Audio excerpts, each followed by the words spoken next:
Si Ping ay isang hindi mahalagang tao, mahirap at pangkaraniwang tauhan sa likuran ng eksena, hanggang sa isang araw ay bigla siyang nagising at natuklasan na siya ay na-reincarnate 10 taon sa nakaraan sa isang alternatibong bersyon ng kanyang mundo. Nagkaroon siya ng karanasang parang lumabas ang kanyang kaluluwa sa katawan habang nasasaksihan niya ang isang matinding laban sa pagitan ng dalawang mandirigma. Nagbalik ang kanyang kamalayan kasabay ng pagtatapos ng laban at natagpuan niya ang kanyang sarili pabalik sa high school sa katawan ng kanyang mas batang bersyon. Nalilito pa si Ping nang biglang ipahayag ng kanilang guro na magsisimula na kinabukasan ang pagsusulit para sa pagpaparehistro sa martial arts.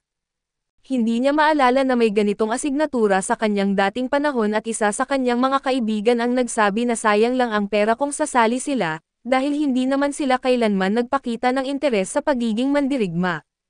Dahil dito ay napagtanto ni Ping na kailangan niyang alamin ang higit patungkol sa bagong mundong ito bago siya mabuking, kaya't agad siyang lumabas ng silid-aralan at pumunta sa isang internet cafe upang magbasa at mag-research. Doon niya natuklasan na ang dalawang mandirigmang nakita niyang naglalaban ay mga CEO ng malalaking kumpanya. Sa mundong ito ang mga martial artist ay may mataas na respeto at kapangyarihan sa lipunan. May mga antas sila mula rank 1 ang pinakamababa at hanggang rank 9 ang pinakamataas, tanging mga martial artist lamang ang maaaring magtayo ng kumpanya. Ang mga may rank 4 ay maaaring maging gobernador ng isang lalawigan at ang may rank 7 pataas ay maaaring magpatakbo ng multinational na kumpanya, maging ang industriya ng entertainment ay binubuo lamang ng mga martial artist na may mababang ranggo. Dahil dito ang pagsusulit sa martial arts ay nagbibigay ng pag-asa sa maraming tao na nais umangat ang kanilang katayuan sa buhay. Matapos matutunan ang lahat ng ito ay nagdesisyon si Ping na magparehistro sa pagsusulit, ngunit nalaman niyang kailangan niyang magbayad ng 10,000 piso bilang bayad sa pagpaparehistro. Umaasa siyang mayaman ang pamilya niya sa realidad na ito at habang palabas siya ng kafe, napansin niya ang isang wanted poster para sa isang kriminal na nagngangalang Hang Bin, na isang rank 2 na mandirigma at inalala niya ito bago umuwi. Pagpasok niya sa bahay ay nagulat siya dahil pareho pa rin ito sa kanyang nakaraang mundo, agad lumapit ang kanyang nakababatang kapatid na babae at pinagalitan siya dahil kinuha raw niya ang karamihan ng perang dapat ay pantay nilang paghahatian. Masaya si Ping na makita ulit itong bata pa kaya't kinurot niya ang kanyang pisngi. Tumakbo ito papunta sa kanilang ina upang magreklamo at sinaway sila ng kanilang ina at sinabing malapit ng maghapunan. Makalipas ang ilang sandali ay dumating ang kanilang ama at nagsalo silang lahat sa hapunan. Ipinahayag ni Ping ang kanyang balak na kumuha ng pagsusulit sa martial arts. Tumayo ang kanyang ama at lumabas ng silid ngunit pagbalik niya ay may dala na siyang pera. Buong-buo ang suporta niya dahil alam niyang malaking oportunidad ito para kay Ping at matapos ang hapunan. Narinig ni Ping ang kanyang mga magulang na nag-aalala tungkol sa kanilang pera, pero desidido silang suportahan siya at nagplano ang kanyang ama na humiram ng ilang blood energy pills mula sa pabrika dahil narinig niyang nakakatulong ito sa pagsusulit. Ang kanyang ina naman ay handang magsimulang magtrabaho upang mas matustusan ang kanilang pamilya. Kinabukasan ay nagulat ang mga kaibigan ni Ping nang malamang nagparehistro siya sa pagsusulit. Bago pa siya ma-interview ng husto ay dumating ang kanilang guro at inanunsyo na may isang espesyal na bisita si Wong, isang dating estudyante sa kanilang paaralan na naging tanyag sa mundo ng martial arts matapos makapasok sa universidad. Si Ping at ang kanyang mga kaibigan ang naatasang sunduin si Wong mula sa istasyon ng tren. Kinagabihan ay nagbabasa si Ping ng mga pamantayan sa pagsusulit at natuklasan niyang isa sa mga susuriin ay ang blood energy value ng isang kandidato. Ang kanyang pag-aaral ay naputol nang biglang tumulo ang isang patak ng tubig mula sa tumutulong palikuran sa apartment sa itaas, at diretso itong tumama sa kanyang mukha. Lumapit ang ina ni Ping upang ipaalam sa kanya na binigyan siya ng kanyang ama ng blood energy pills. Kinuha niya ito mula sa kanyang estante at nagulat nang makita ang presyo na 30,000 piso bawat isa, kaso nang mahawakan niya ang isa ay biglang nag-activate ang system na ipinapakita ang kanyang yaman, blood energy at mentality. Ipinakita rin ng system ang tunay na halaga ng mga blood energy pills na mas mataas sa 40,000 piso para sa dalawa. Sinubukan niyang pindutin ang blood energy stat at bigla itong tumaas ng 0.1, dahilan upang makaramdam siya ng bug zone ng kapangyarihan pero ang kapalit nito, nabawasan ang kanyang pera ng 10,000 piso. Samantala sa kanyang hideout ay biglang naramdaman ni Hang Bin na ang kriminal na nakita ni Ping sa wanted poster, ang kakaibang pagbabago sa blood energy at kasalukuyan siyang nagtatago sa bahay ng isang babaeng kanyang banihag habang nagpapagaling ng kanyang mga sugat. Sa parehong oras ay dumating ng mas maaga sa lungsod si Wong at nakareceive siya ng tawag na humihiling sa kanya na iligpit si Hangbin. Pumayag si Wong ngunit siningil niya ng 500,000 piso ang serbisyo at matapos ang tawag ay napatingin siya sa direksyon, kung saan niya naramdaman ang pagbabago ng blood energy na hindi niya alam na galing kay Ping. Samantala ay nanatiling nakatayo si Ping sa kanyang silid na pawisan at hinihingal. Pakiramdam niya ay parang pinupunit ang kanyang mga kalamnan at biglang sumigaw ang kanyang nakababatang kapatid, sinasabihan siyang huwag maingay. Sa kabila ng matinding sakit ay natuwa si Ping na kahit na-absorb ng system ang blood energy pills na hindi naman ito naglalaho.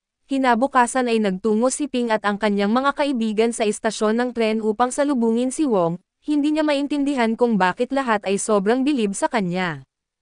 Ipinaliwanag ng kanyang mga kaibigan na si Wong ay isang henyo sa martial arts na naging isang mandirigma noong high school at naabot ang peak ng rank 1 ilang araw pa lamang matapos magsimula sa kolehiyo. Bukod dito ay tumutulong din siya sa pagtugis ng mga kriminal na martial artist. Habang pinag-uusapan nila si Wong ay bigla itong sumasabat at ipinapahayag ang kanyang pagdating. Mainit siyang sinalubong ng grupo ngunit agad niyang napansin ang kakaibang enerhiya mula sa katawan ni Ping. Napagtanto niya na ang fluctuation ng blood energy na naramdaman niya kagabi ay nagmula rito. Isa sa mga mayayamang kaklase ni Ping ang nagmamayabang kay Wong at sinasabing siya ang may pinakamataas na blood energy value sa klase nila, ngunit agad itong itinama ni Wong at sinasabing halos kasing taas lang ni Ping ang blood energy value nito.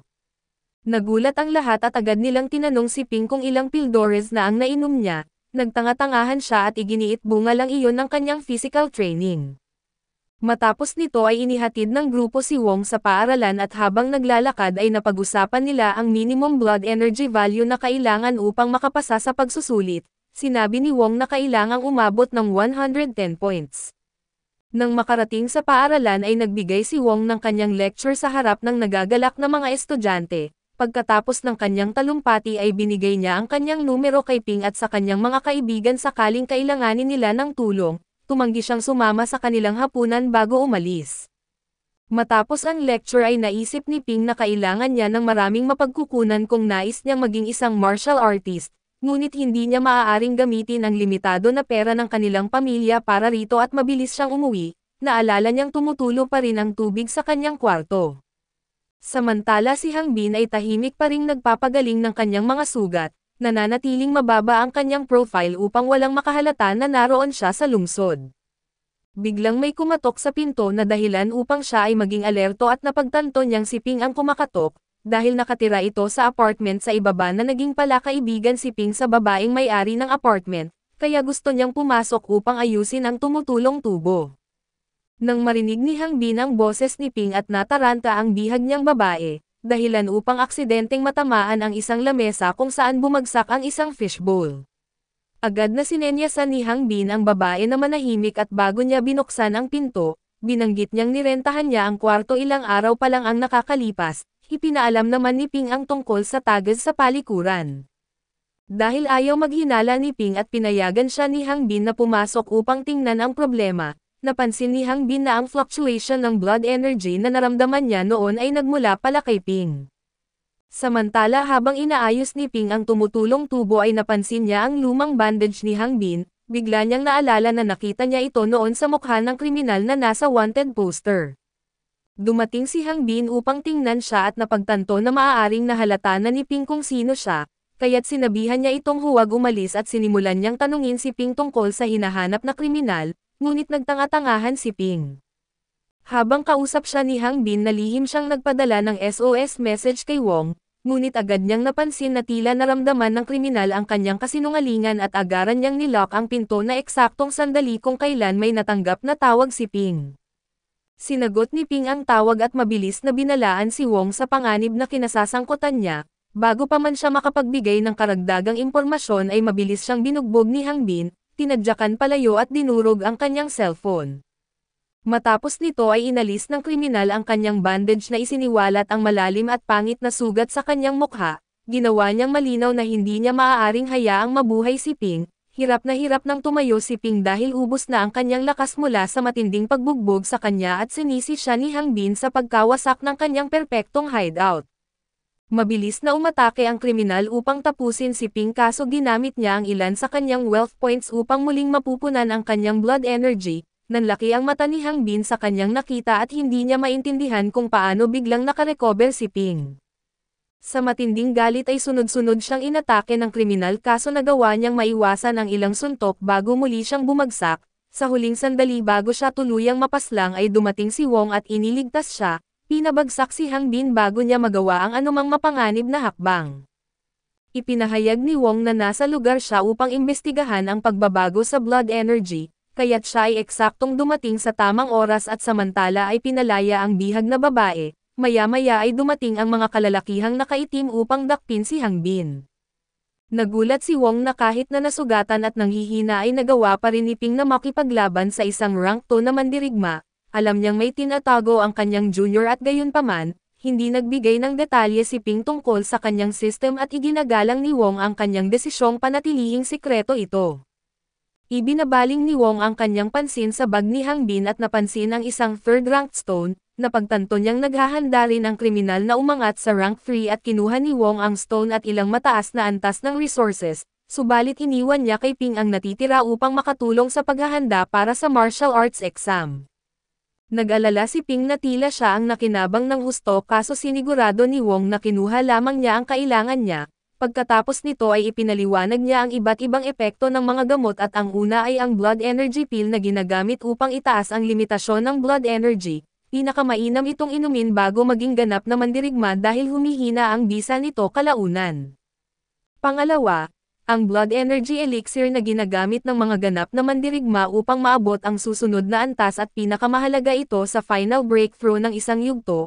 Pangatlo ay ang bone refining pill na kung saan ay pinalalakas nito ang mga buto at tinutulungan ang katawan sa pagpapagaling ng balat at enerhiya channels. Pinakamahirap pagalingin ang pinsala sa buto kaya't mahalaga ito sa mga mandirigma. Pang-apat, protecting internal organs pill na pinoprotektahan nito ang mahihinang organo upang hindi sumabog sa sobrang dami ng blood energy sa panahon ng breakthrough.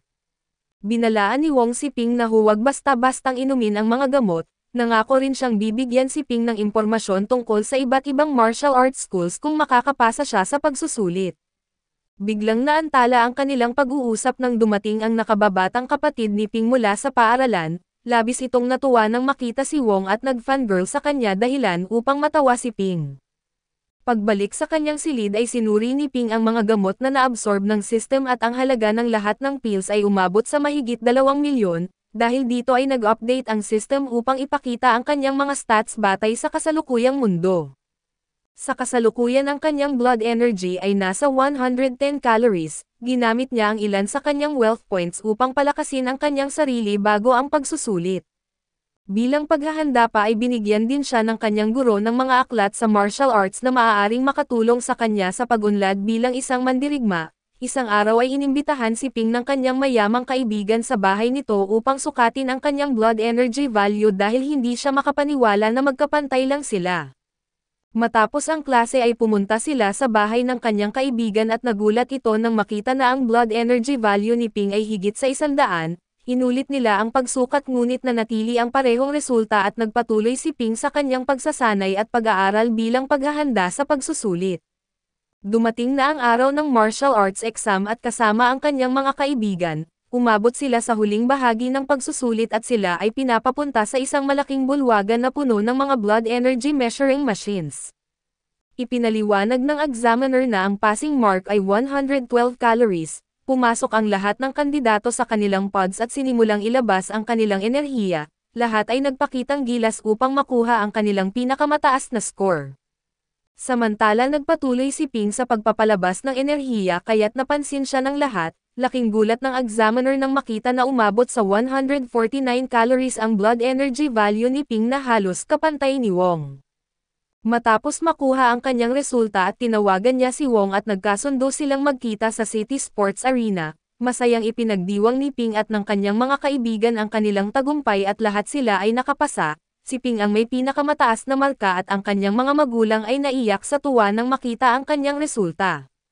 Pagkatapos ay nagpunta si Ping upang makipagkita kay Wong na agad siyang binati sa kanyang tagumpay. Ipinakilala ni Wong si Nini ang anak ng kanyang master na inaalagaan niya. Nagbalik sa alaala ni Wong ang gabi kung kailan umalis ang kanyang master upang pumasok sa isang mapanganib na underground lair para sagipin ang presidente ng kanilang institusyon matapos mabigo ang isang misyon. Bago ito umalis ay inutusan niya si Wong na alagaan ang Martial Arts Society habang wala siya. Nagising si Wong mula sa kanyang alaala nang tawagin siya ni Ping. Napansin niya na si Ping ay sumailalim na sa second bone tempering at sinabi ni Ping na swerte lang siya at ibinigay ang credit sa martial arts materials na ipinadala ni Wong. Upang subukan ang kanyang katatagan ay biglang inatake ni Wong si Ping at laking gulat niya nang makita niyang kaya na niyang tiisin ang atake ni Wong, kahit na maaari pa rin siyang masaktan ng blood energy attacks na malaking bagay pa rin ang kanyang pag-unlad. Ipinaliwanag ni Wong na ang mga estudyanteng sumailalim sa second bone tempering ay hinahangad ng maraming martial arts universities, sa dami ng mga paaralan ay may ilan siyang inirerekomenda kay Ping. Ang Jingdu Martial University ang pinakamataas na ranggong universidad, na may pinakamahusay na mga resources at ang Modo University naman ang pangalawa, ngunit nag-aalok ito ng libreng first rank pills at mas murang mas mataas na ranggo ng pills. Ang First One Military Academy ay mas kakaunti ang diskwento sa resources, ngunit may maraming mapanganib na misyon na may pambihirang gantimpala at ang Nanyang University naman ay ang universidad ni Wong, na nangangailangan ng mga bagong talento kaya't gusto niyang sumali si Ping. Matapos pag-isipan ang lahat ay pinili ni Ping ang Modo University, binalaan siya ni Wong na maging handa sa matinding kompetisyon dahil maraming bagong estudyante ang nasa second bone tempering na rin. Nagpatuloy si Ping sa pagsasanay bilang paghahanda. Dumating ang araw ng kanyang pag-alis papuntang universidad at ang kanyang pamilya ay naroon upang magpaalam sa kanya habang siya ay papalayo. Pagdating ni Ping sa Modo University ay hindi siya makapaniwala sa ganda at lawak ng tarangkahan ng paaralan. Habang nakatitig siya rito ay biglang lumapit ang isang third year na estudyanteng nagngangalang Fen King. Isinaksak niya ang kanyang espada sa lupa at ipinaliwanag na ang disenyo ng tarangkahan ay sumisimbolo na walang sino man ang mas mataas pa sa paaralan, gaano man kagaling ang isang estudyante. Napansin ni Fang Qing na may mataas na antas ng bone tempering si Ping at nagpakilala siya bilang miyembro ng Weapon Academy ng universidad. Sinabihan niya si Ping na igalang ang kanyang mga nakatataas lalo na nang malaman niyang galing siya sa nanang. Napag-alaman din ni Ping na tinitingnan ni Fang Qing si Wong bilang isang karibal. Pagdating ni Ping sa admin building ay natuklasan na siya ay umabot na sa third bone tempering. Nagulat ang lahat dahil hindi pa siya ganap na martial artist at lalong namangha ang admin officer, dahil sa pagsusulit at siya ay nakalista pa lamang bilang nasa second bone tempering. Ibig sabihin sa loob ng isang buwan na bakasyon ay naabot niya ang third level, dahil sa kanyang walang katapusang potensyal ay inilagay siya sa boarding room 86 sa Area 1, inatasan si Yon na samahan ang mga bagong estudyante patungo sa kanilang dormitoryo. Ipinaliwanag niya na ang dormitoryo ay nahahati sa 4 na lugar at ang dami ng estudyante sa bawat kwarto ay nakadepende sa kanilang antas, dahil napabilang si Ping sa Area 1 at nagkaroon siya ng sariling apartment, habang naglalakad sa campus ay napahanga siya sa ganda ng tanawin. Ipinaliwanag ni Yon na ang disenyo ng campus ay ginawa upang mapanatili ang katahimikan ng mga martial artist, dahil napakahirap at nakakapagod ang landas ng isang mandirigma at nang matagpuan ni Ping ang kanyang kwarto ay namangha siya sa luho at lawak nito. Maya-maya ang kanyang kapitbahay mula sa kabilang silid na si Chongding ay nagpakilala at pumasok sa kanyang kwarto upang makipagkilala. Ibinunyag ni Chongding na naabot na ni Wong ang panibagong ranggo at kasalukuyang naglalakbay upang harapin ang pinakamalalakas sa kanyang antas. Sinabi rin niya na sa loob lamang ng isang araw ay tinalo ni Wong ang 8 martial arts schools. Nabunyag rin na hinamon siya ni Fen King ngunit hindi pa tiyak ang naging resulta ng laban.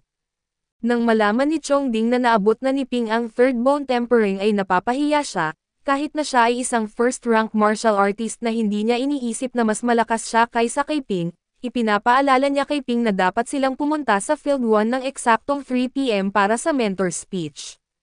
Samantala si Fang Qing ay ayaw sanang pumunta sa pagtitipon ngunit pilit siyang dinala upang siyasatin ang mga bagong estudyante. Nang dumating sila sa Field 1 ay biglang nagsara ang tarangkahan eksaktong 3 PM at ang mga estudyanteng nasa labas ay nagreklamo.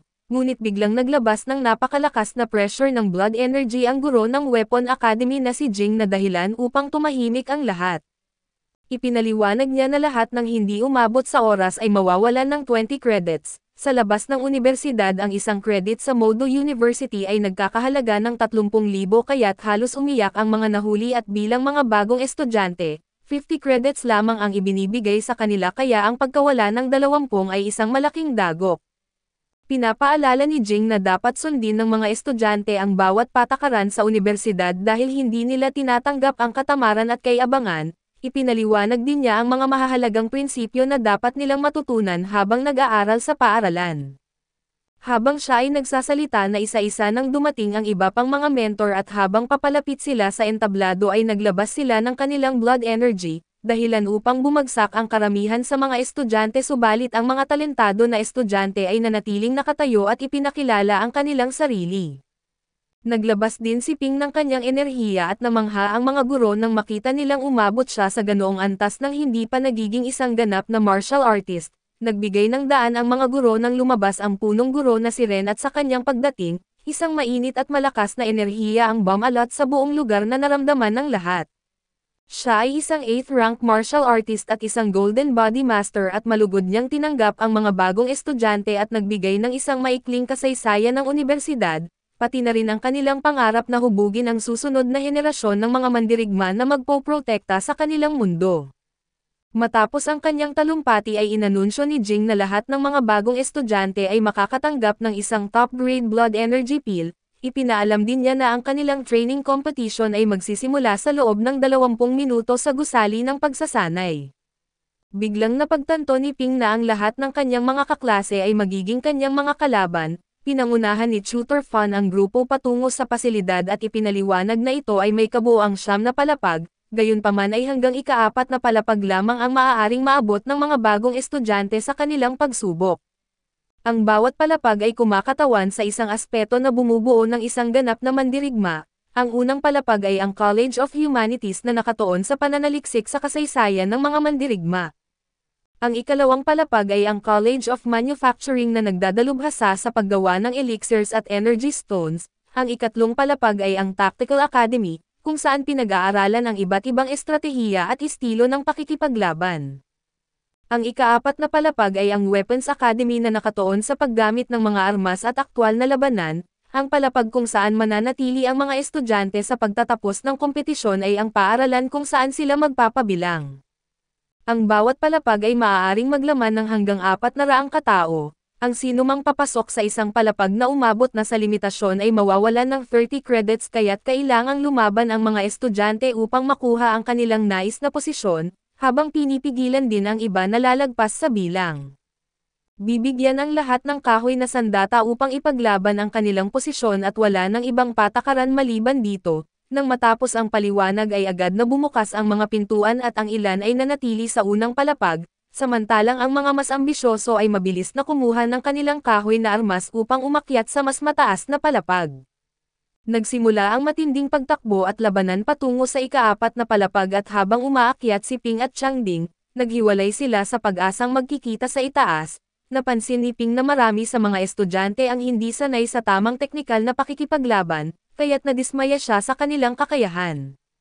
Samantala si Yang Yunxi at Xiao ay bumuo ng isang alliance ng mga babae upang mapataas ang kanilang tsansa na makarating sa kanilang nais na palapag. Si Changding ay patuloy na lumalaban upang makatawid, ngunit hinaharangan siya ni Sting at Lei na nagtutulungan upang pigilan ang iba. Habang nangyayari ito si Fen King ay nagpunta sa tutor upang hingin sa punong guro ang pahintulot na ipasok ang kanyang kakilala sa dungeon ng unibersidad. Samantala nauna sa ika-4 na palapag si Sting at Lei at kasunod ang grupo ng mga babae ay unti-unting napupuno ang palapag.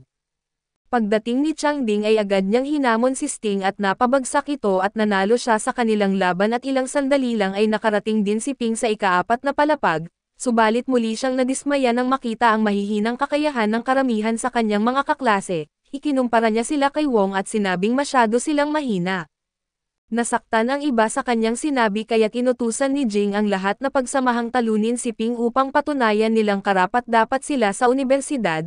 Binigyan sila ng 30 minuto upang talunin si Ping at may gantimpalang 50 credits para sa sino mang makakagawa nito. Kung matalo si Ping ay siya naman ang mawawalan ng credits.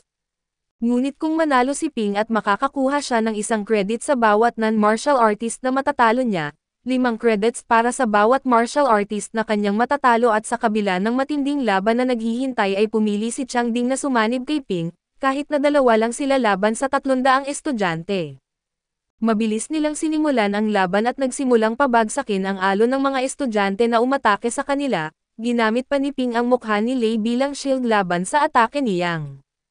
Samantala si Xiao ay nagsimulang ayusin at pamunuan ang iba pang mga estudyante upang makagawa ng mas maayos na atake laban kay Ping at Chang Ding, dahil sa dami ng kalaban ay natalo at nawalan ng malay si Chang Ding at naiwan si Ping na mag-isang lumalaban sa natitirang mga estudyante. Sa kabila ng matinding laban ay patuloy pa ring lumalaban si Ping at dahil dito ay tinanong ng mga tutor ang iba pang detalye tungkol sa kanya, napagpasyahan nilang natutunan niya ang kanyang second level leg techniques mula kay Wong. Ipinaalam sa mga estudyante na 10 minuto na lang ang natitira at kung hindi nila matatalo si Ping sa loob ng oras na iyon, mababawasan ng kalahati ang kanilang credits at dahil dito ay mas lalong tumitindi ang kanilang pag-atake. Napansin nilang unti-unting nauubos ang blood energy ni Ping, ngunit hindi siya maaaring mag-recover ng enerhiya sa harap ng lahat dahil maaari nitong ibunyag ang kanyang system. Kaya't nagdesisyon siyang uminom ng isang pil upang magmukhang iyon ang dahilan ng kanyang biglaang pagbalik ng lakas. Sa gulat ng lahat ay tumalon si Ping at iniwasan ang kanilang mga pag-atake. Nagtaka ang tutor kung kaya ba talagang maabsorb agad ng katawan ng tao ang bisa ng isang pil. Dali-daling sinubukan ng mga estudyante na hulihin si Ping habang unti-unting nauubos ang oras, kaso wala silang nagawa at idineklara si Ping bilang panalo. Sinabi ni Jing sa mga natalo na huwag nilang kalimutan ang malaking pagkatalo na kanilang natanggap. Umalis na ang ibang mga tutor matapos ipaalam sa mga estudyante na pipili sila ng kanilang mentor sa susunod na araw, samantala ay pinayagan ni Ren si Fang Qing at ang kanyang kakilala na makapasok sa dungeon ng universidad. Sa ibang dako si Wong ay nasa rurok na ng 3rd rank at matapos niyang talunin ang kanyang susunod na kalaban, dumating ang araw ng pagpili ng mentor at ipinaalala sa mga estudyante na dapat nilang isaalang-alang ang mga kondisyon ng bawat tutor bago sila mag-commit. Marami ang nagmamadaling pumunta kay Fan ngunit nakuha ang atensyon ni Ping ni Fenro na interesado lamang sa 20 estudyanteng nakayanan ang matinding blood energy pressure ng mga tutor. Sinabihan niya si Ping na pumirma sa kanya dahil siya lang ang makakasiguro sa kanyang kaligtasan. Ipinaliwanag niya na dahil si Wong ay natalo na ang maraming senior sa paaralan, maraming estudyante ang naiinis sa kanya at dahil nauugnay si Ping kay Wong ay malaki ang posibilidad na gawin din siyang target ng mga ito. Hindi rin siya masyadong popular matapos niyang pahiyain ang kanyang mga kaklase sa kanilang pagsubok. Ibinunyag din ni Fenro na may shares siya sa isang kumpanya ng pill manufacturing, kaya't makakakuha si Ping ng anumang pill na gusto niya. Dahil dito ay maraming estudyante ang nagnais ding sumali sa kanya at alam ni Fenro na hindi nagmula si Ping sa isang mayamang pamilya na maaaring tustusan ang kanyang pag-unlad, ang iba pang mga nangungunang estudyante ay mula sa mayayamang pamilya, kaya may suporta sila kahit sino pa ang piliin nilang mentor. Sa huli ay napaniwala ni Fenro si Ping na pumirma sa kanya, ngunit binalaan siya ni Fan na mahigit kalahati ng mga estudyanteng tinuturuan ni Fang ay nagtamo ng malalalang pinsala bago makapagtapos. Naisip ni Ping na nakakatakot ito kaso hindi natinag si Zhao na pumirma rin sa kanya, maya-maya ay nagkaroon si Ping ng isang pribadong sesyon kasama ang kanyang bagong mentor. Ipinaliwanag ni Fenro na upang makamit ni Ping ang first rank ay kailangan niyang buksan ang natitirang energy channels sa kanyang katawan.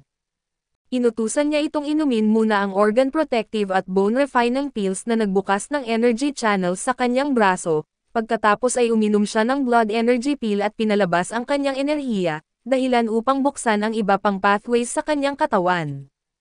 Sa sobrang tuwa ay nagpasalamat si Ping kay Fenro sa pagtulong sa kanya upang maabot ang first rank, ngunit sinabi ng kanyang mentor na kailangan niyang pagbutihin ang kanyang leg techniques, dahil kulang ito sa malalakas na biglaang pag-atake.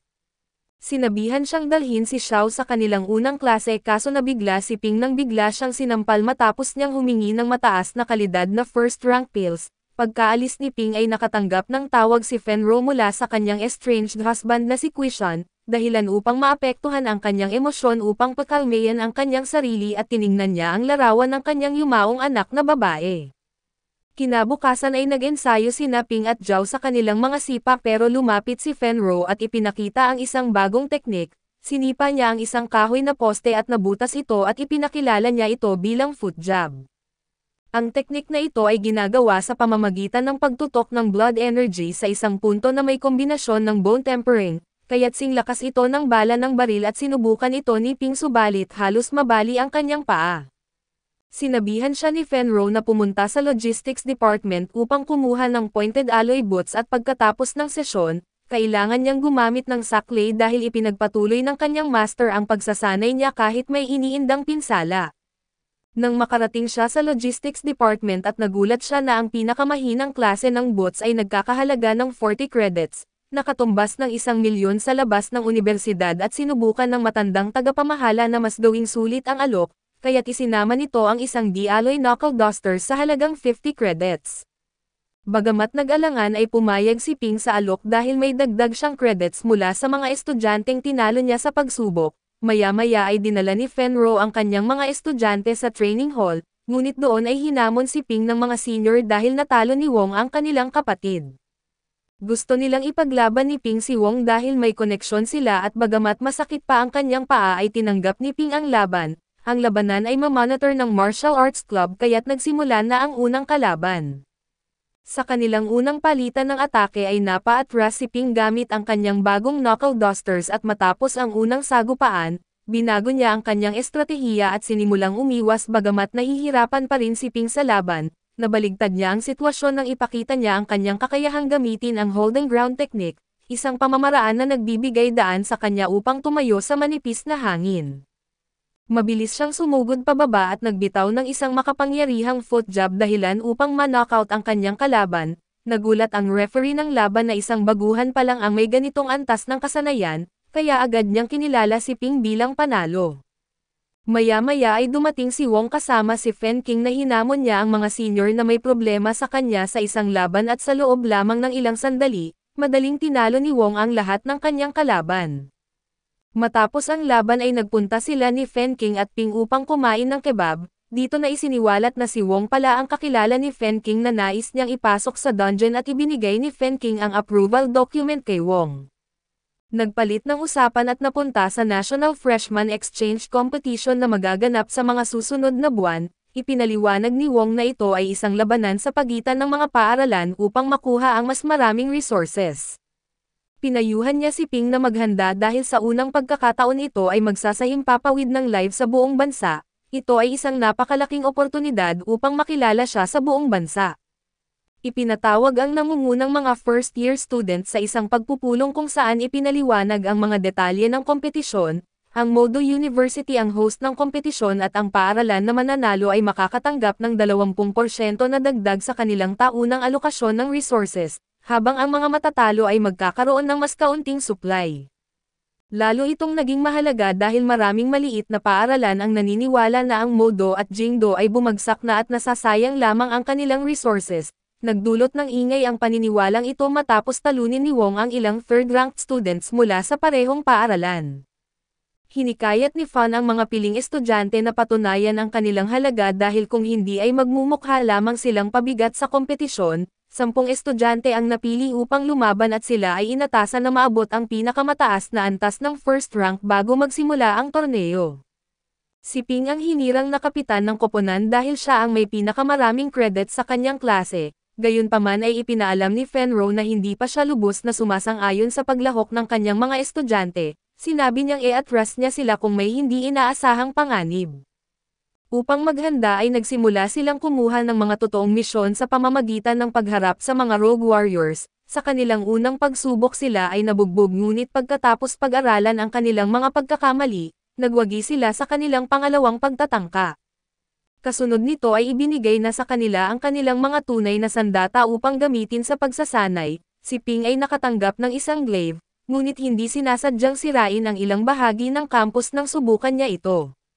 Dahil dito ay pinagalitan siya ni Fenro sa kanyang kapabayaan at matapos nito, binigyan siya ng isang manual ng bloodburst blade techniques na nilikha mismo ni Gobernador Jiang. Nagpatuloy ang lahat sa pagsasanay upang paghandaan ang kompetisyon. Dumating na ang araw ng paligsahan at punong-puno ng mga tao ang arena. ang host ng torneo ay bumaba sa entablado upang ipakilala ang mga lider ng bawat paaralan, samantala ay tinanong ni Ren kung nasaan si Quishon at sinabihan siyang nasa loob ito ng dungeon.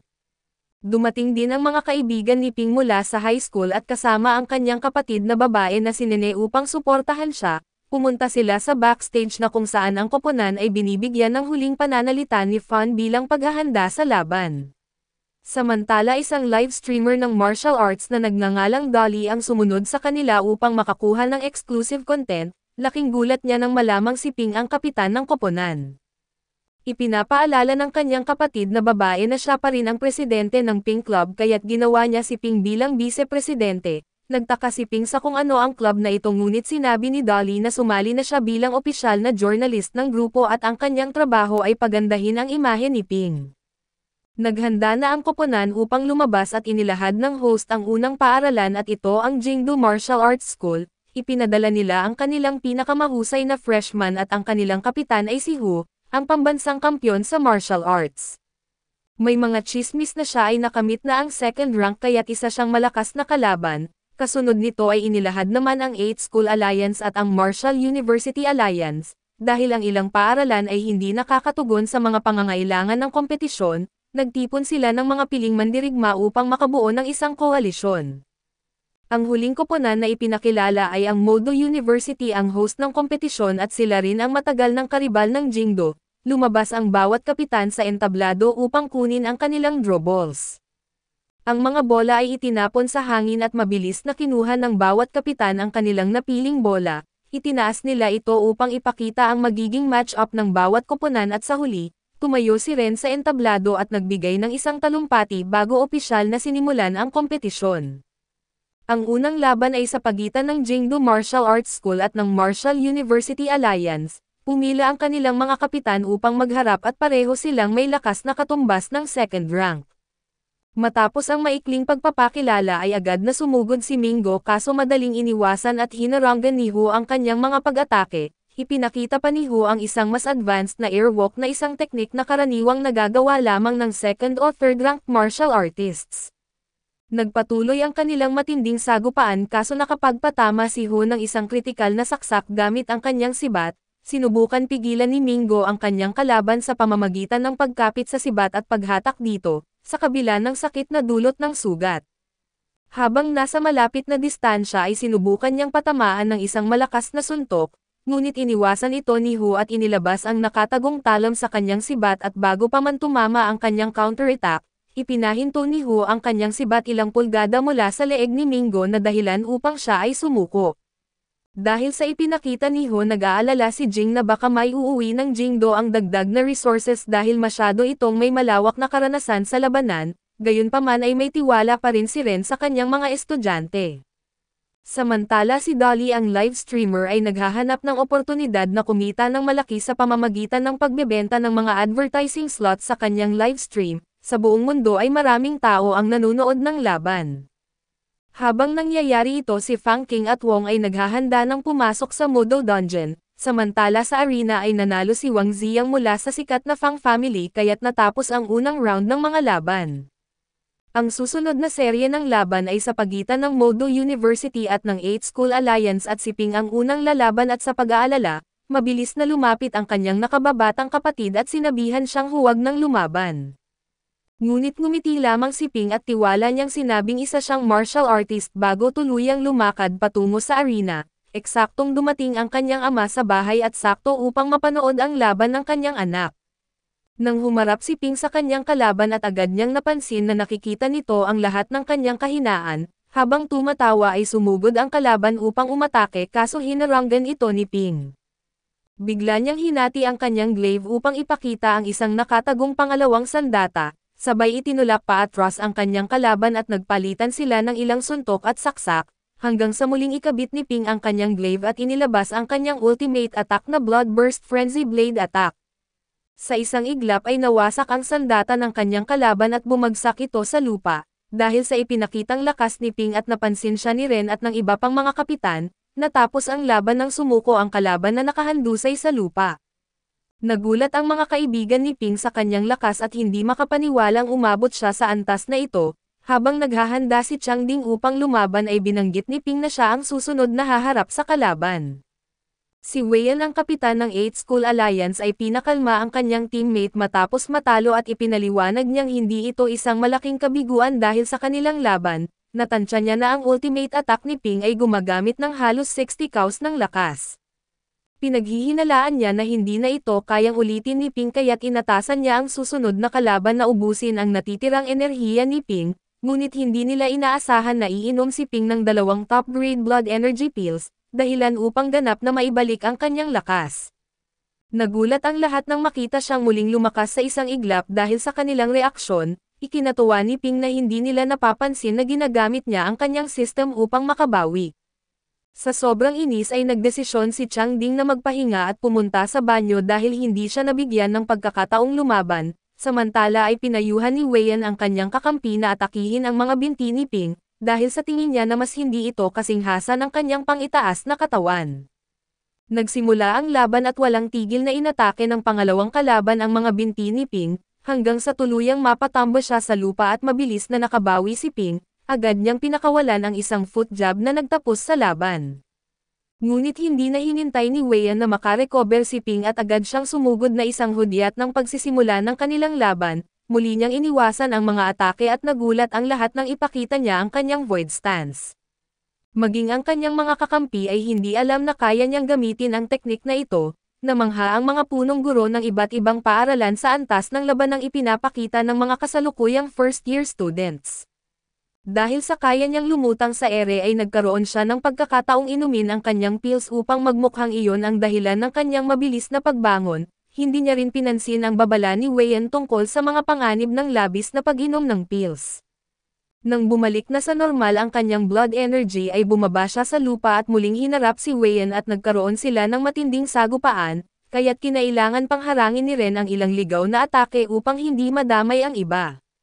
Sa sobrang tindi ng enerhiyang inilabas ni Weiyan ay nasira ang kanyang pangitaas na damit, ginamit niya ang kanyang blood energy upang harangan ang foot jab ni Ping na kahit hindi niya ito direktang ginamit sa katawan, nagpalitan sila ng matitinding suntok at sipa hanggang sa pareho silang maubusan ng blood energy. Sa huli ay nauwi ito sa isang pisikal na laban kaso nanalo si Ping dahil mayroon pa siyang isang kaw ng lakas na natitira matapos ang huling sagupaan. Matapos ang laban ay uminom si Ping ng isa pang pill, handa na para sa susunod niyang laban. Nag-isip ang commentator kung susubukan ni Ping na talunin ang 5 kalaban sa iisang laban na maaaring maging isang record sa kompetisyon, samantala si Wong at Fen King ay pumasok sa dungeon upang kumuha ng blood energy stones. Habang ini-inspeksyon ang lugar ay pinag-usapan nila kung paano nila hahatiin ang loot. Gusto ni Wong ng mas malaking bahagi dahil malamang ay makakatagpo sila ng mga cave warriors na may mataas na ranggo, at kakailanganin niya ng mas maraming resources upang talunin sila. Dahil mas malakas siya kay Fen King at napagkasundoan nilang hatiin ang loot ng naaayon, bago sinimulan ang kanilang pagsalakay at sumapit ang ikalawang araw ng labanan at ibinigay ang isang recap sa mga nangyari sa nakaraang araw. Matapos ang unang mga laban ay nagharap ang 8 School Alliance at Marshall University Alliance sa knockout stage kung saan nanalo ang Marshall University Alliance, nagbigay ng talumpati ang matandang master ng 8 School Alliance, na nagbigay inspirasyon sa kanyang natalo na mga estudyante pati na rin sa lahat ng nakikinig.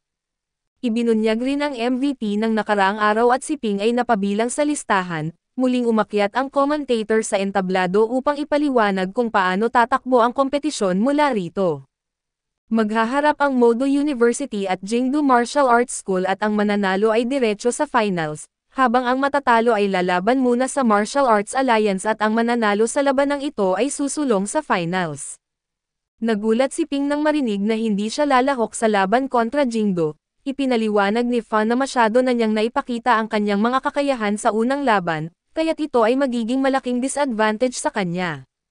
Sinubukan ng ibang estudyante na ipaglaban ang ideya na ang isang martial artist ay hindi dapat umiiwas sa laban, ngunit binalaan sila ng kanilang tutor at ipinaliwanag niya na ang maling pag-iisip na ito ay delikado sa loob ng dungeon, kung saan maraming mandirigma ang namatay dahil sa pagiging tanga at masyadong matapang. Naguluhan ang mga estudyante dahil ngayon lang nila narinig ang tungkol sa mga dungeon. Ngunit ipinaliwanag ni Fan kung bakit hindi nila kailangang ubusin ang kanilang pinakamalalakas na teknik bago pa ang finals. Ipinaalala niya na hindi pa ipinapakita ng Jingdo ang tunay nilang lakas kaya't parang dikit lang ang laban nila laban sa Martial Arts Alliance. Matapos marinig ito ay isinantabi ni Ping ang kanyang pride at sumang-ayon sa plano ng kanyang tutor.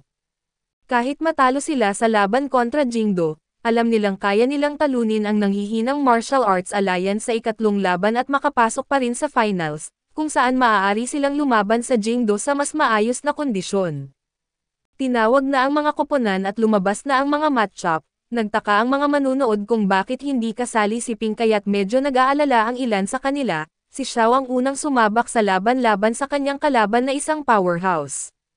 Sa kanilang laban ay tumanggap siya ng matinding suntok at sipa hanggang sa mabali ang kanyang kamay. Sa kabila ng matinding pinsalang natamo ay hindi sumuko si Xiao at nakahanap ng pagkakataon upang tumama ng isang kritikal na sipa sa maselang bahagi ng katawan ng kanyang kalaban. Agad itong napabagsak kaya't inanunsyo si Xiao bilang panalo kaso dahil sa matinding pinsalang tinanggap niya, kinailangan siyang may sakay sa stretcher at ilabas sa arena at ibinunyag na mawawala siya sa laban sa loob ng 3 buwan. Ang susunod na laban ay sa pagitan ni Changding at Hono at nagharap ang dalawa gamit ang kanilang sibat. Agad na naging malinaw na mas malakas ang kapitan ng Jingdo nang pinalipad niya si Changding gamit lamang ang kaunting blood energy. Bilang sagot ay inihagis ni Changding ang kanyang sibat kaso madaling hinarang ni Hu. Hininto ng referee ang sibat bago ito tumama sa manunood kaya't nagkaroon ng kaunting kaguluhan at sa gitna ng gulo, ginamit ni Changding ang pagkakataon upang lumapit at ibigay ang isang malakas na suntok na nagpayanig kay Hu. Dahil sa matinding galit gumanti si Hu ng isang matinding tuhod, kaso sumuko si Fan bago pa ito makapagbigay ng kritikal na pinsala sa kanyang estudyante. Si Changding ay agad na dinala ng mga medics kaso nanatili siyang masaya sa kabila ng kanyang pagkatalo. Samantala ay hindi umalis si Hu at hinarap ang susunod na kalaban na si Yang. Alam niyang eksperto sa boxing si Yang kaya't iniwan niya ang kanyang sibat at inilagay ang kanyang blood energy sa kanyang mga kamao. Madaling hinaharangan ni Hu ang suntok ni Yang pati na rin ang kanyang palihim na pagsipa sa kanyang maselang bahagi. Bilang sagot ay ginugulat ni Yang ang kapitan ng Jingdo gamit ang isang matinding headbutt, dahilan upang ito ay mawalan ng balanse. Napansin niyang hindi pa natatapos ni Hu ang skull tempering dahil hindi pa ito umaabot sa 3rd rank, gamit ang impormasyong ito na muling sumugod si Yang, ngunit hinihinto ni Hu ang kanyang sipa at gumanti gamit ang nakatagong talam sa kanyang sibat. Sa kabila ng sugat ay hindi siya sumuko at tumalpak pa ng isang malakas na headbutt bago tuluyang bumagsak. Natalo siya sa laban kaso pinahanga niya ang lahat dahil sa kanyang tapang at determinasyon. Samantala sa loob ng dungeon ay nagmamadaling tumakas sina Wong at Fang Qing, dala ang isang napakalaking blood energy stone subalit dahil sila ay hinahabol ng 5th rank warriors, kinailangan nilang iwanan ang batong kanilang ninakaw. Sa huli ay mas pinili ni Wong ang kanyang pangmatagalang layunin na sagipin ang kanyang master, kaya't nagawang makatakas ng dalawa ng ligtas at balik sa kompetisyon si Wangang ang pumalit kay Hono, at sumabak sa laban kontra Ol. Kaso naging isang panig lamang ang laban dahil hindi ito nagtagal at sa sobrang inis ay biglang sumugod si Sting upang lumaban, ngunit agad din siyang pinalipad palabas ng ring matapos ang isang suntok mula kay Wang. Habang tumatawa ay kinilala ang kanyang paaralan bilang panalo at wala nang nagawa si Ping kundi panoorin ito ng may inis, dahil kinakailangan nilang talunin ang Martial Arts Alliance upang makuha ang huling pwesto sa finals. Pinangunahan ni Ping ang ilang background teammates sa isang tagumpay laban sa kanilang mga susunod na kalaban, na naging susi upang makuha nila ang huling tiket patungo sa finals at matapos ang laban ay pinagalitan ni Fan ang mga nasugatang estudyante, dahil hindi nila sinunod ang tactical na plano at basta-basta na lang sumugod. Kaso hindi sumang-ayon si Ping dahil naniniwala siyang ang isang tunay na mandirigma ay kailangang may tapang sa laban. Sumuporta naman si Fenro sa pananaw ni Ping kaya't naiinis na umalis si Fan, dahil dito ay ibinigay niya kay Ping ang kapangyarihang pumili ng line-up para sa finals. Inakala ni Changding na siya ang pipiliin ni Ping kahit nabasag ang kanyang mga tadyang, pero sa halip ay pinili ni Ping sina Jin at Yunshi dahil hindi pa sila lumalaban, dahil dito ay magkakaroon sila ng strategic advantage dahil wala pang nakakaalam ng kanilang mga kakayahan. Nag-alala ang mentor ni Yunshi dahil sa kanyang banayad na personalidad at sa katotohanang hindi siya mahusay sa pagsisimula ng laban, ngunit tiniyak ni Yunshi sa kanya na handa siyang lumaban at determinadong ipakita ang kanyang kakayahan. Samantala karamihan sa mga manunood sa buong mundo ay tumaya laban sa Modo University, dahil sa tingin nila na mas malaki pa ang tsansa ng mga baboy na lumipad kaysa sa kanilang panalo. Makalipas ang ilang sandali ay pumila na ang parehong paaralan para sa championship match. Si Jin ang unang lumaban gamit ang kanyang napakalaking guwantes at sa kabutihang palad. Ang kanyang kalaban ay eksperto rin sa boxing kaya't naging patas ang laban. Mabilis sumugod si Jin at ipinakita ang kanyang hindi pangkaraniwang estilo ng pakikipaglaban. Sa matinding sagupaan nasira niya ang kamay ng kanyang kalaban at pinalobo ang kanyang guwantes upang tapusin ang laban, kaso sa kasamaang palad ay matibay ang katawan ng kanyang kalaban, kaya't tinanggap nito ang atake at gumanti ng isang suntok na nagpalipad kay Jin sa ere. Bagamat malubha ang tinamong pinsala ng estudyante mula sa Jingdo at nakapagtayo pa rin ito at handang harapin ang susunod na kalaban na si Yunshi, bago pumasok sa ring ay uminom muna ng isang pil si Yunshi at sinubukan niyang himukin ang kanyang kalaban na magpagamot muna, ngunit lalo lamang itong nainis dahil inakala nitong minamaliit siya ni Yunshi. Ginamit ng estudyante mula sa Jingdo ang huling natitirang lakas niya upang bigwasan si Yunshi ng isang malakas na suntok, dahilan upang siya ay ma-knockout at nagulat ang lahat na napatumba siya ng ganoon kadali. Ilang saglit pa ay bumagsak na rin ang estudyante mula sa Jingdo dahil sa matinding pagod, pinag-usapan ng mga punong guro na aabutin ng 3 hanggang 5 buwan ang kanyang paggaling. Siya na sana ang ia-anunsyo bilang panalo dahil siya ang huling bumagsak sa laban kaso biglang nagising si Yunshi, doon nalaman ng lahat na uminom siya ng isang revitalizing pill bago magsimula ang laban, dahilan upang ganap siyang makarecover. Dahil siya ang huling nakatayo ay kinilala siyang panalo ng laban at si Wangang ang sumunod na lumaban, hindi na siya nagulat sa ginamit na mahal na revitalizing pill ni Yunshi, dahil alam niyang mula ito sa isang mayamang pamilya at may lolo siyang isang grandmaster. Gayunpaman alam din ni Wangang na isang beses lang maaaring gamitin ni Yunshi ang naturang pill, hindi na nag-aksaya ng oras si Wangang at agad niyang sinimulan ang kanyang pag-atake. Hinarang ito ni Yunshi gamit ang kanyang espada at agad na gumanti ngunit iniwasan at hinaharangan ito ni Wangang, habang nilalait ang kanyang estilo sa espada at pinalipad niya si Yunshi, sabay tinawag na walang silbi ang kanyang mga kakampi. Dahil dito ay labis na nainis si Yunshi kaya't itinapon niya ang kanyang espada at napagulat ang lahat nang maiwasan niya ang isang atake gamit ang Void Stance. Ipinahayag ng kanyang master na pinili ni Yunshi ang swordsmanship dahil gusto niya ng mas eleganteng estilo. Ngunit ang tunay niyang lakas ay nasa malapitan na labanan. Biglang gumawa si Yunshi ng maraming kopya ng sarili niya at nagbitaw ng isang sunod-sunod na sipa. Nakaramdam siya ng inis dahil pinilit siyang lumaban sa isang estilong barbaric. Gayunpaman ay nakarecover si Wangang at hinuli ang mga binti ni Yunshi at pagkatapos ay itinapon siya sa lupa. Sinundan niya ito ng ultimate technique ng kanilang pamilya kaso biglang hinarang ni Ping ang kanyang atake. Sabay tinapos ang laban sa pamamagitan ng pagsuko at bago umalis, binalaan siya ng kapitan na huwag masyadong maging marahas sa mga kababaihan bago humarap kay Ping bilang susunod na kalaban. Gustong talunin ni Ping si Wangang upang maipaghiganti ang kanyang mentor dahil ang pamilya nito ay indirektang nagdulot ng problema sa kanya, dahil dito ay pinabagsak niya si Wangang gamit ang 3 energy slices.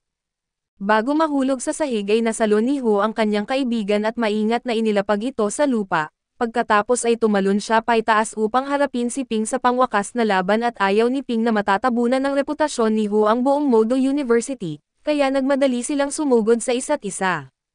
Sinubukan ni Ping na patamaan si Ho gamit ang isang blood energy attack, subalit walang kahirap-hirap itong dinepensahan ni Ho nang hindi man lang gumagamit ng blood energy at inaakala ng commentator na si Ping ay natatalo, kaso itinama siya mismo ni Ping.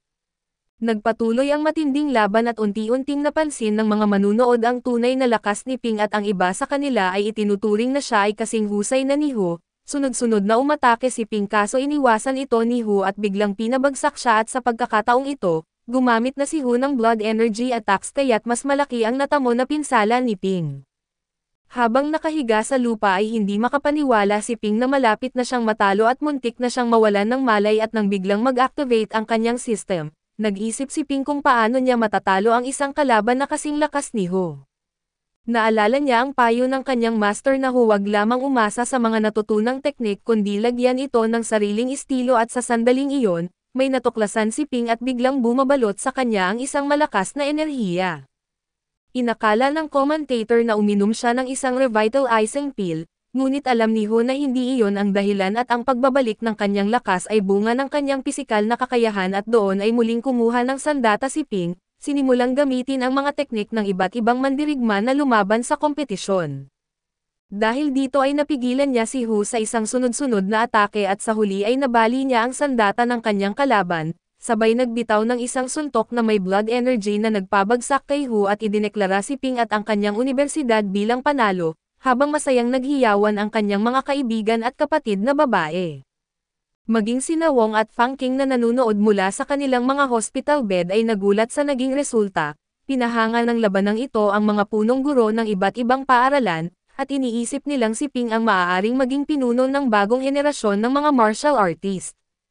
Habang nagtatapos ang torneo ay na-inspired ang mga manunood sa hindi inaasahang resulta, habang nagbibigay ng emosyonal na talumpati ang commentator at matapos ang laban ay bumalik si Ping sa kanyang kwarto upang ipagpatuloy ang kanyang pagsasanay. Dahil naranasan niya mismo ang antas ng labanan ng mga freshman mula sa iba't ibang paaralan, nais niyang lumakas ng hindi masyadong umaasa sa kanyang system at alam niyang magiging mahirap ang landas na ito subalit handa siyang harapin ito. Ngunit kailangan niyang patuloy na malampasan ang kanyang mga limitasyon kung nais niyang manatiling walang talo at habang nasa Modo Campus, namangha ang mga kaibigan at kapatid ni Ping sa napakagandang pasilidad ng paaralan. Habang paalis na sila ay biglang nagmadaling umalis si Dolly at matapos makatanggap ng tawag mula sa isang malaking potensyal na investor, bago ito makalayo ay ipinapaalala ni Ping na dapat niyang makuha ang bahagi niya sa kita ng channel, dahil siya mismo ang mukha ng network.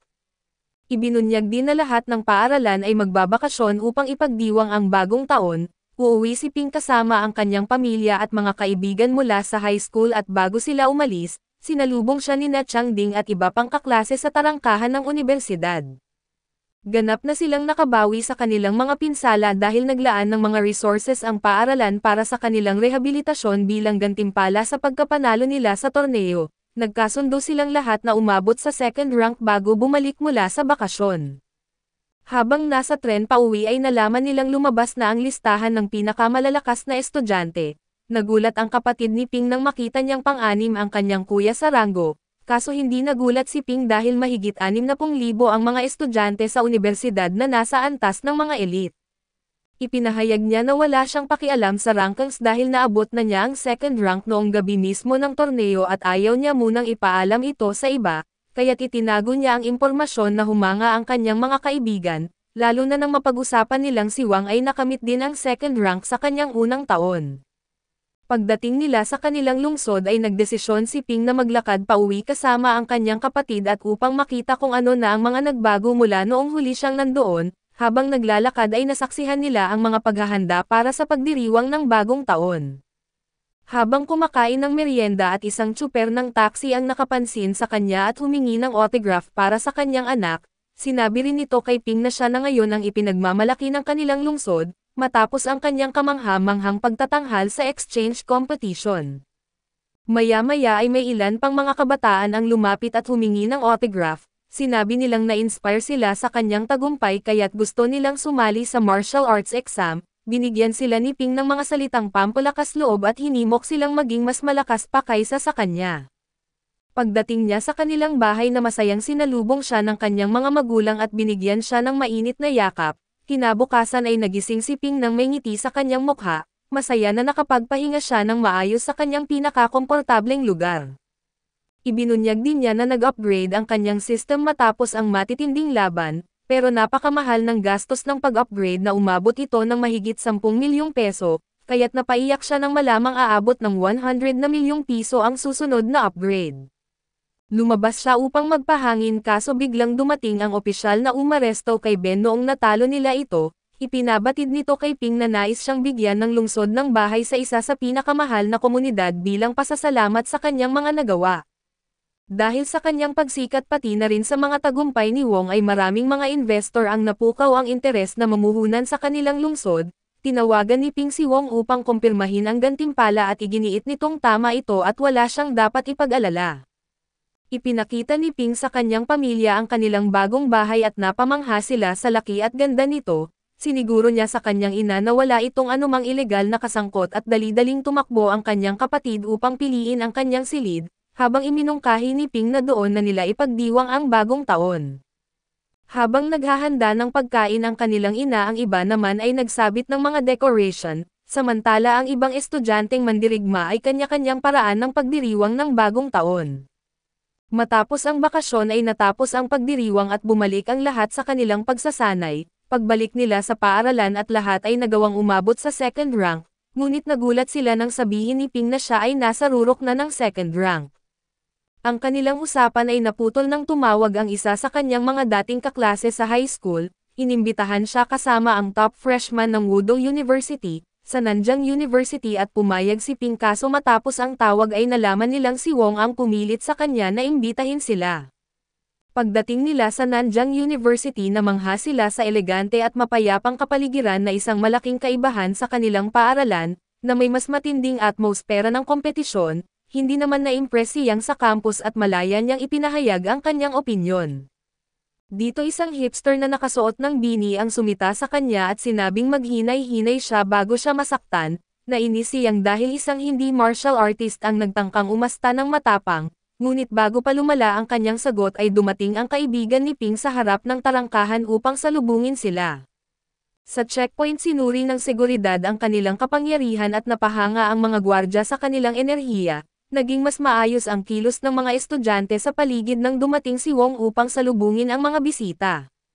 Napansin agad ni Wong na umabot na si Ping sa pinakamataas na antas ng second rank. Naalala ni Wong ang kanyang sarili noong nasa ganitong antas siya, kung kailan hinamon niya ang mga estudyante mula sa Modo at natalo silang lahat. Dahil dito ay napilitan silang pagbutihin ang kanilang sarili at marami sa kanila ang umabot sa rurok ng second rank. Habang ang ilan naman ay nakarating sa third rank, naniniwala si Wong na siya ang dahilan ng kanilang pag-unlad kaya't gusto niyang ipadama kay Ping at sa kanyang grupo ang kaparehong epekto sa mga estudyante ng kanyang universidad.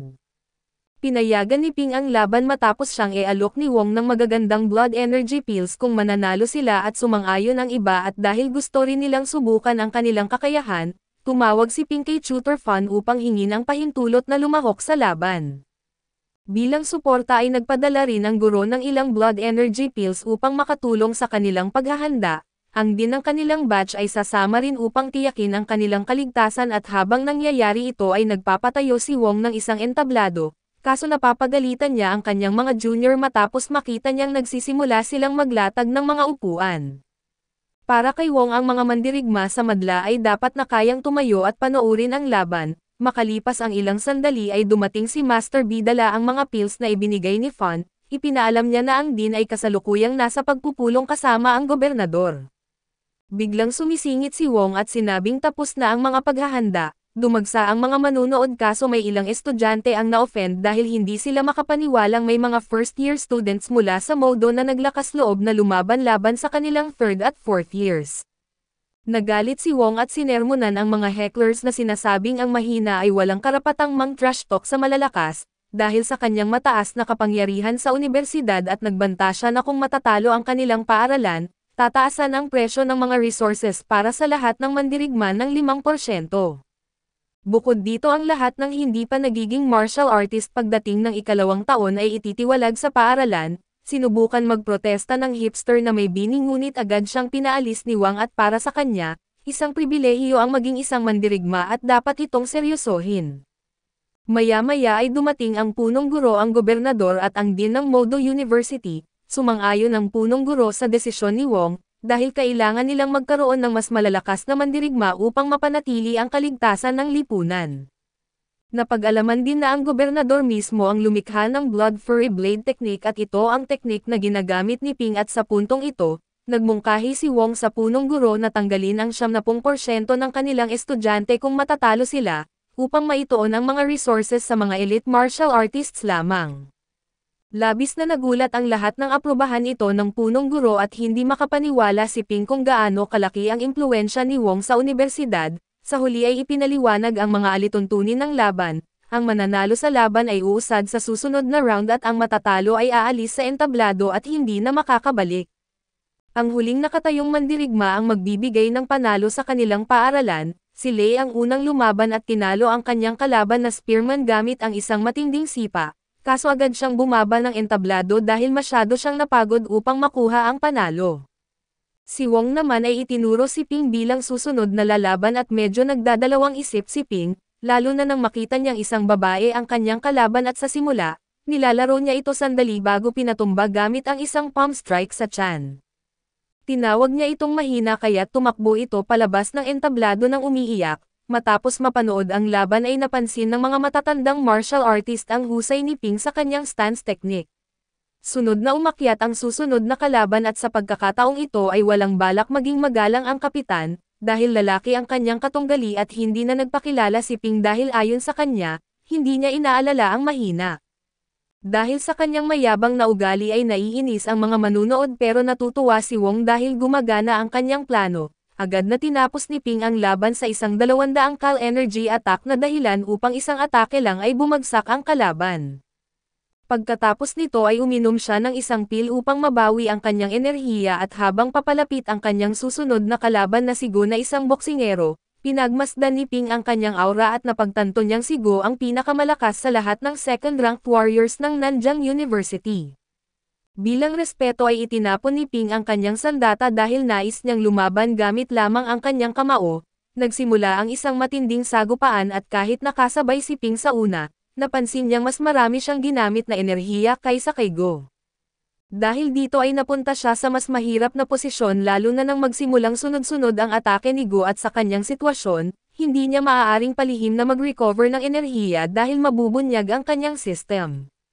Dito niya napagtanto na si Go ay may malawak na karanasan sa totoong labanan dahil sinanay siya ng kanyang ama sa loob ng hukbo. Hindi nagtagal ay natambo si Ping matapos siyang paliparin ng isang suntok at pagkakataon na ito ni Go upang gamitin ang kanyang ultimate technique. At kitang-kita sa mukha ng kapitan ang kanyang pag-aalala. Ipinahayag ni Wong na ang problema ni Ping ay masyado siyang mabilis na umabot sa rurok ng second rank, kaya hindi pa ganap ang pundasyon ng kanyang lakas na karaniwang mayroon ang ibang mandirigma sa antas na ito. Mabilis na tumayo si Ping at gamit ang natitirang enerhiya niya na sinubukan na harangin ang atake ni Go, ngunit nalampasan siya ng lakas nito at muli siyang bumagsak at sa puntong ito, biglang nagising ang kanyang primal rage dahilan upang muli siyang makatayo sa gitna ng gulat ni Go.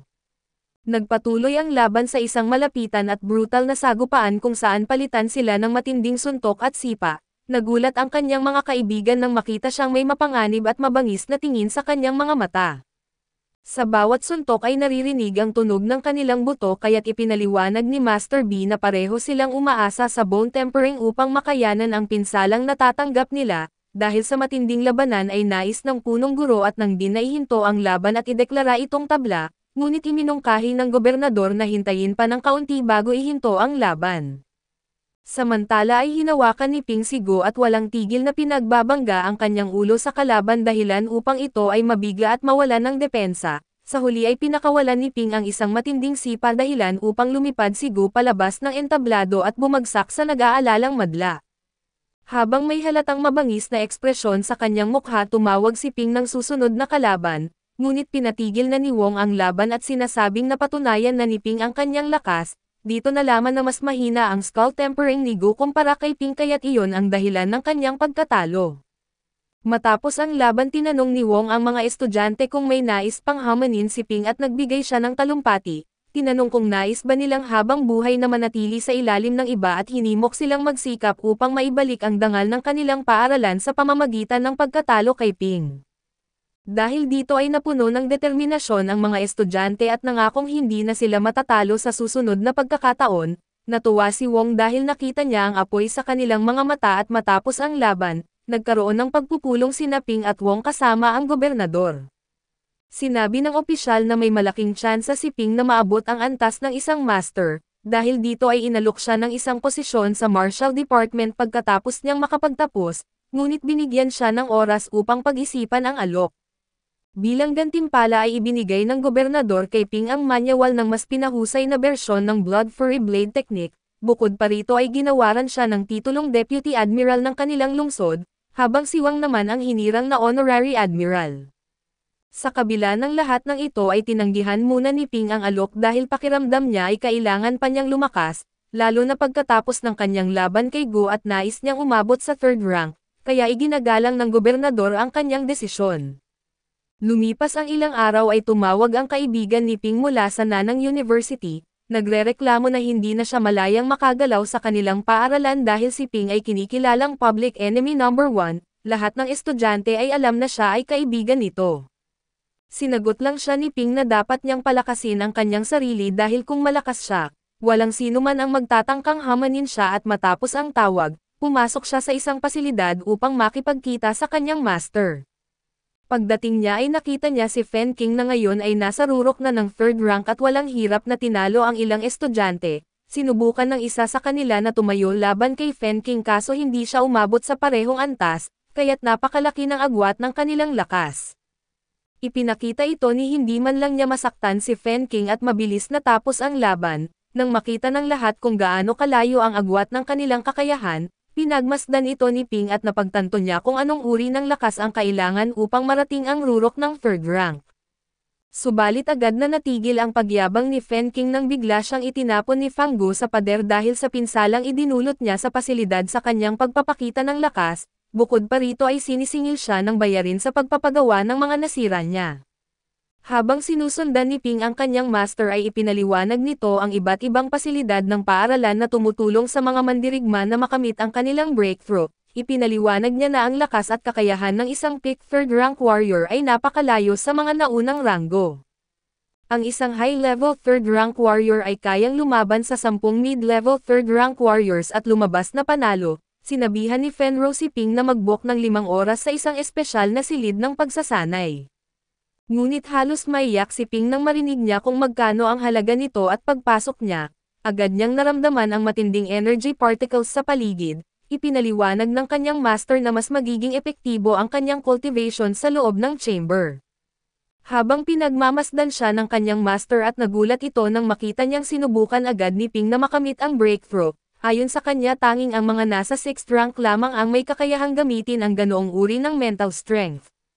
Dahil dito ay nagsimula siyang maghinala na si Ping ay isang master in the making at makalipas ang ilang sandali, nagtagumpay si Ping sa breakthrough at tuluyang naabot ang 3rd rank at lumabas siya ng silid at humingi ng pills na akma sa kanyang bagong ranggo, ngunit binaliwala lang siya ng kanyang master.